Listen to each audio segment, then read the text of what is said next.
यही है कबीर जी का शून्यता योग। मौन का मार्ग, प्रकाश का द्वार, अमृत का अनुभव।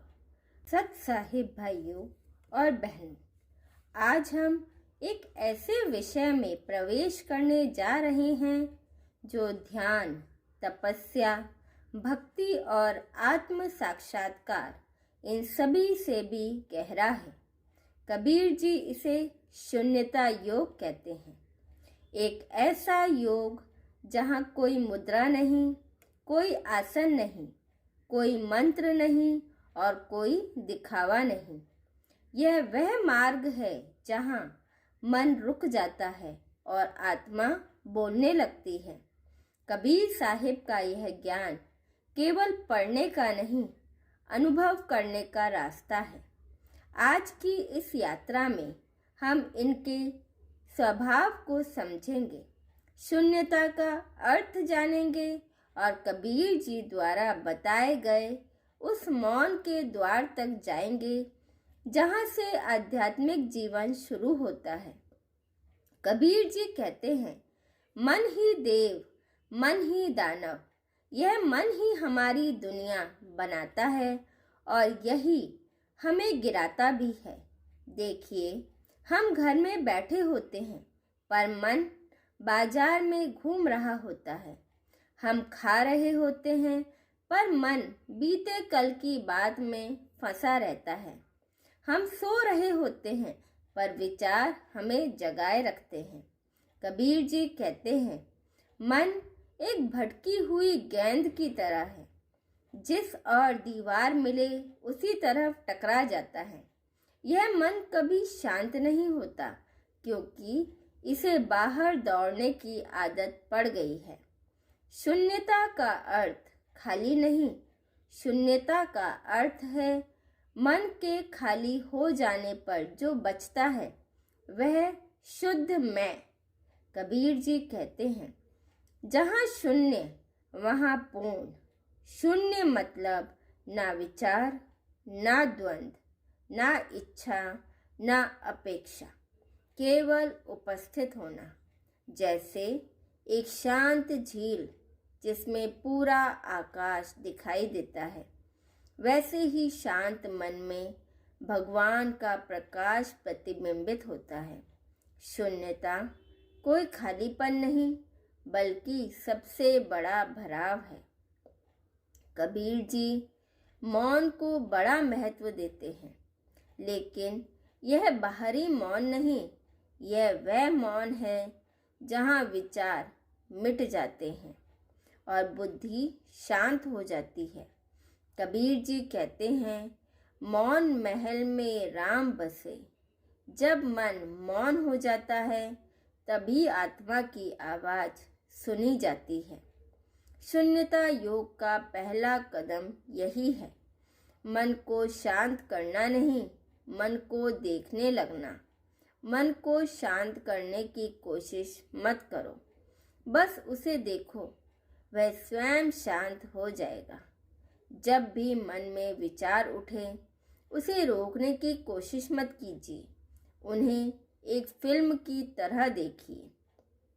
कबीर जी कहते हैं, जो देखा सो मन का खेल। मन एक बंदर की तरह कूदता है।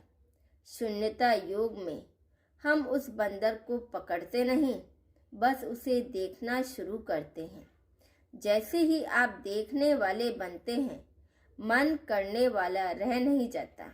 यह देखने का भाव आपको मन से अलग खड़ा कर देता है। एक दिन सिर्फ देखने से ही मन के सारे विचार थम जाते हैं। शून्यता से कैसे बढ़ें? पहला कदम, 3 बार धीमी सांस लेकर छोड़ें। बस ध्यान दें कि हवा अंदर जा रही है और बाहर आ रही है। दूसरा कदम हमें करना है, अपनी सांस और मन के बीच दूरी महसूस करें। और तीसरे कदम में मन को पकड़ने की कोशिश ना करें, बस उसे देखें। तीसरे कदम पर, चौथे कदम पर अगर कोई विचार आए तो कहें, यह भी विचार है और छोड़ दें। कुछ ही क्षणों में आप मन से ऊपर उठने लगेंगे। कबीर जी इसे ऊर्ध्व गमन कहते हैं। जब आप नियमित रूप से मन का निरीक्षण करते हैं तो एक दिन ऐसा आता है जब मन स्वयं शांत हो जाता है। उस समय ना कोई मैं रहता है, ना कोई तू।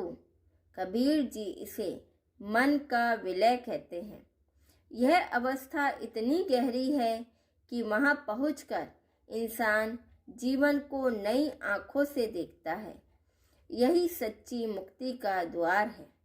कबीर जी कहते हैं, ना मैंने देखा ना तूने देखा, देखन हारा एक। यह देखने वाला कौन है? यही आत्मा। जब मन शांत हो जाता है तो भीतर से एक सफ़ेद, शांत, हल्की सी जागरूकता उठती है। इसे ही कहते हैं शून्यता का अनुभव। यह अनुभव बताने योग्य नहीं है, यह केवल जीने योग्य है। शून्यता केवल ध्यान की विधि नहीं, यह जीवन जीने का तरीका है। जब आप क्रोधित हो, शून्य बनो। जब इच्छाएं परेशान करें, शून्य बनो। जब मन दौड़े, शून्य बनो। कुछ क्षणों की शून्यता पूरे दिन को बदल सकती है। शून्यता आपको प्रतिक्रियाहीन बनाती है, सहज बनाती है और भीतर की शक्ति सक्रिय करती है। कबीर साहिब के शब्द आज भी उतने ही जीवित हैं। शून्य में शिव, शिव में शून्य। शिव का अर्थ है पूर्ण अस्तित्व, पूर्ण चेतना, और शून्य का अर्थ है मन का पूर्ण मौन। जब मन रुकता है तभी आत्मा बोलती है। वही शून्यता योग है। आज से प्रतिदिन 5 मिनट बस शून्य रहने की कोशिश करें। कुछ ही दिनों में आप महसूस करेंगे कि मन का शोर कम हो रहा है और आत्मा की आवाज़ बढ़ रही है। यही है कबीर जी का शून्यता योग। मौन का मार्ग, प्रकाश का द्वार, अमृत का अनुभव। हमारे साथ बने रहने के लिए धन्यवाद। सत साहिब।